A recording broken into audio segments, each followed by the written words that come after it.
गोष्टच आहे होय. कथा म्हणजे काय आहे? गोष्टच आहे.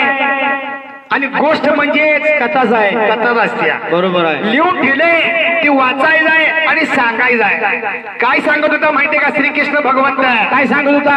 अगे कौरवांचं पांडवांचं युद्ध होणार. युद्ध झाल्यावर युद्धात कोण कुणाला मारणार, कोण कुणाच्या हातानं मरण पावणार. बरोबर आहे. असं कथा सांगत होता होय. पण भरपूर बाबा रथराम गेल्या बरोबरीला श्रीकृष्णानं पाहिलं एक नदी आली. नदीच्या ठिकाणी श्रीकृष्ण मागं वळून बघत होता तर तिच्या आपल्या बहिणीची झोप लागलेली आहे. कथा तर संपायला आल्या आणि हिची तर झोप लागल्या.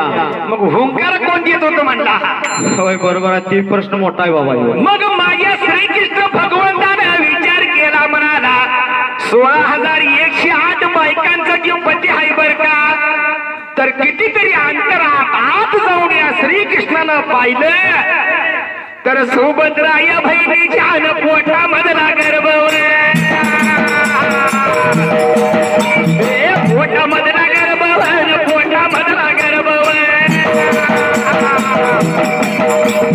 हुंकाराय देतो या तो किती हाय शानावर. हुंकाराच देतो या तो किती हाय शानावर.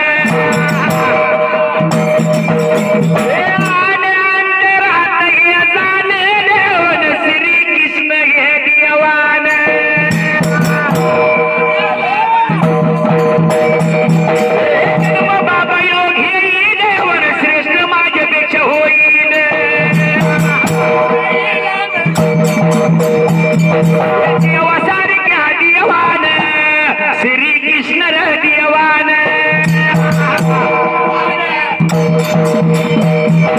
कपट भाव केलं या न कपट ज्ञानव केलं या.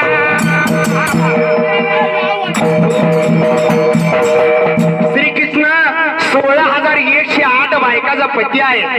पण त्या सगळ्यांचा काय भोग झाला नाही आणि घेतला नाही. बाबा श्रीकृष्ण देवाला अंतरात पाहिलं. देवासारखा देव असताना देवाला कपट केलं होतं. ही बाळ अजून पोटात आहे म्हणल्यावर एवढं हुशार आहे. ही बाळ जन्माला आला की माझ्यापेक्षा श्रेष्ठ होणार आहे. देवाला सुद्धा बघवलं नाही. देवा दिकातनं चालत आलं या. आता तर वयोनेत ना आता लई चालू आहे. एखादं पुढे चाललंय त्याचं पाय कसं ओढायचंय.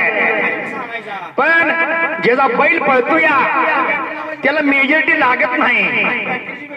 की जी कला ओरिजिनल आहे त्याला लोकांची भीती नसत्या. आणि आपलं मास्तर माझ्यापेक्षा बी वयानं लहान आहे पण अंगाने सगळ्या शहरांपेक्षा मोठा जरा जास्त खात्यात जास्त खात्यात ना अभ्यास बी जास्त करतात. पण लोकांना काही कळण्यात आले. लोक लोक इडी खरोखर.